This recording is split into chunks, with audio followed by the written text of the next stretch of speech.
Vamos a hablar de estos convencionalismos tradicionales que tenemos y vamos a empezar por el ideal, ese ideal de la creación, ese ideal de ser que tenemos la mayoría de nosotros. La sociedad contemporánea es un cúmulo de eclécticas convicciones ajenas a la razón pura de la naturaleza humana. Unos creen que son hijos de un increíble e indemostrable misterio sacado de la imaginación de un excéntrico y enigmático nivel de fantasía. Se trata de un ser paranormal que, como fantasma interestelar, cruza los límites de lo finito y lo infinito para vigilar a los miles de millones de individuos de cada especie.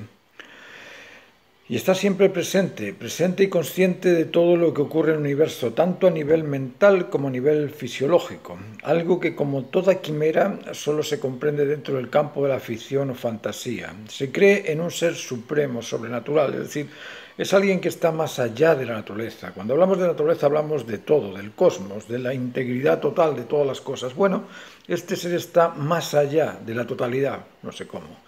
No sé cómo, pero se cree en ese ser que está más allá de la naturaleza, con una inteligencia suprema y extraordinariamente desarrollada, capaz de reconocer las razones que superan los ajustes de la concordancia. Es decir, nosotros cuando decimos que eso es verdad es porque concuerda ese significado con las normas de la naturaleza o concuerda ese significado con el criterio que tienes para evaluarlo. Pero este ser tiene una inteligencia superior a eso. No sé cómo, pero tiene una inteligencia tan grande que puede reconocer las razones que superan esos ajustes de la concordancia, pero es incapaz de comprender la voluntad de lo que el minúsculo individuo humano determina.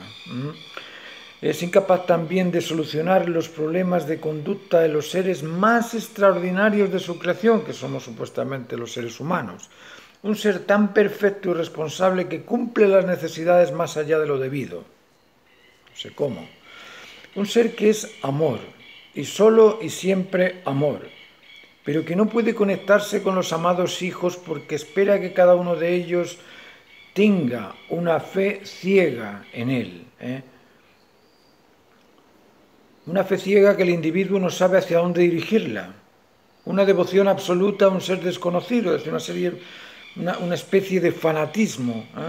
Y una obediencia al cumplimiento de una misión imposible. Es decir, hay un sometimiento devocional detrás que él supuestamente lo exige, lo exige.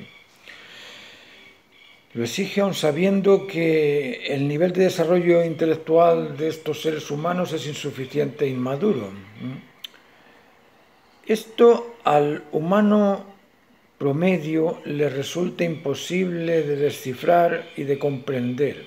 Ese ser completamente desconocido por sus criaturas y recreado al gusto de cada uno, imaginado e imaginario, que ama bajo la condición de que lo amen, porque si no los manda a sufrir eternamente en las llamas sin combustible de un terrible infierno.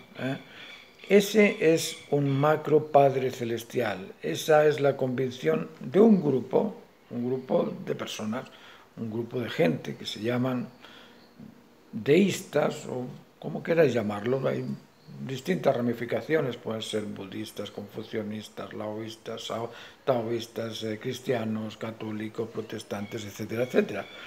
Pero se dice que su gran amor, el amor de este ser ideal, de este ser infinito, es tan grande, es incondicional por nosotros, a pesar de lo inmensamente pequeños y mermados que somos en la inmensidad de la naturaleza de este ser, algo tan extraordinario que la restringida mentalidad del ordinario nunca va a entender, algo a lo que se le debe devoción absoluta aún sin conocerlo. Se promueve la adhesión a los milagros sin explicar ni comprender qué es un milagro, porque milagro es todo aquello imposible de entender. Uno se pregunta si por misterio se entiende a lo desconocido. Si es desconocido, ¿cómo es posible afirmar que existe y que es verdad ese misterio? ¿Cómo es posible depositar tanta confianza en un misterio ignorado e incomprensible? ¿Cómo? ¿De qué sirve afirmar que existe el K22 si el K22 es incomprensible? ¿De qué serviría afirmar que detrás de la naturaleza existe un mundo extranatural al que se le debe devoción por ser superior a nuestra naturaleza? ¿Pero por qué?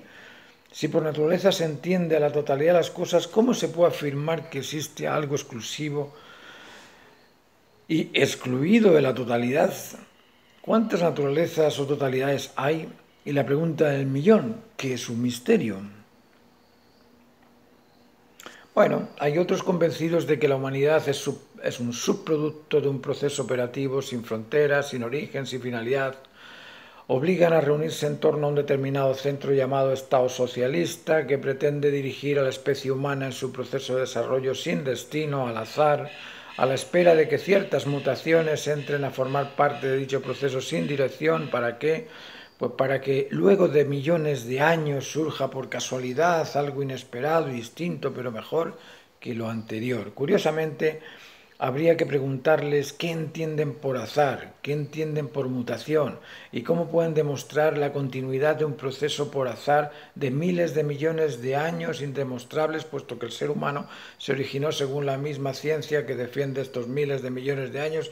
Dice que el ser humano se originó hace solo 40.000 años. Y el punto más importante, ¿cómo es que por casualidad y por azar o por azar las especies se adaptan a lo mejor y no a lo peor, o a lo mayor y no a lo menor? ¿Por qué si es por azar, en lugar de unirse con sus parejas, no las rechazan y buscan parejas nuevas de cualquier otra especie? ¿Y por qué por azar las vacas no paren mariposas?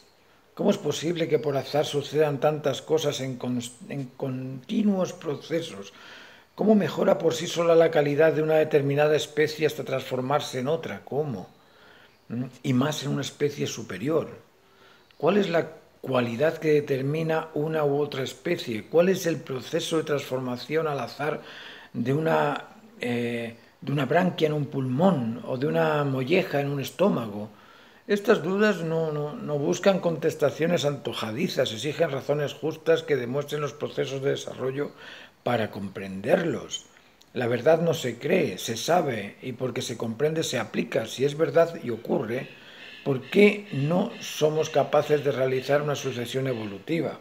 ¿Y cómo puede una evolución por azar ser continua en pro de otra mejor cuando es por azar? Y la pregunta del millón, ¿qué es el azar? Hemos tergiversado el significado de desarrollo con un concepto cuya significación es otra distinta. El desarrollo es un proceso de mejora en las capacidades emocionales, intelectuales o conductuales de un ser. Evolución es la transformación de unas capacidades en otras diferentes y mucho mejores que las anteriores. ¿Cómo? ¿De dónde? ¿De dónde sale un gene superior de un gene inferior? Las capacidades sensibles, cognoscitivas o productivas no pueden superar su pleno desarrollo, su plena plenitud, su plena verdad o cumplimiento de las funciones. Pensar que la sensibilidad puede superar su máximo de plenitud es imposible. Ninguna sensación supera la plenitud o el coma. Pensar que la inteligencia puede reconocer una razón superior a la verdad absoluta es imposible. No existe razón superior al juicio justo o a la verdad, ni inferior a la ignorancia. Pensar que existe una posibilidad de superar el cumplimiento de una función es imposible. Ningún deber puede superar el nivel de su completo cumplimiento, ni ser inferior a la inoperancia o inactividad. Imaginar se puede, pero no todo lo imaginado es razonablemente cierto. Os dejo para que le deis vueltas a este asunto y os preguntéis, bueno, ¿cuál será la razón de nuestro existir? ¿Cuál es la razón de que yo necesite ser pintor? ¿Cuál es la razón que me mueve a hacer una forma, una pintura, una escultura, un diseño? ¿Cuál es esa razón? ¿Por qué? ¿Para qué? ¿Qué consigo yo al creer que voy a ser, que voy a tener, al creer que pasará? Todo eso es futuro. Eso no es nada más que un adverbio de tiempo. Nada más que eso. No es realidad. Nosotros tenemos que lidiar con la realidad todos los días. Y yo os motivo a lidiar con esa realidad verdadera de la hora, aquella realidad sincera, que no miente. Os dejo con esta inquietud.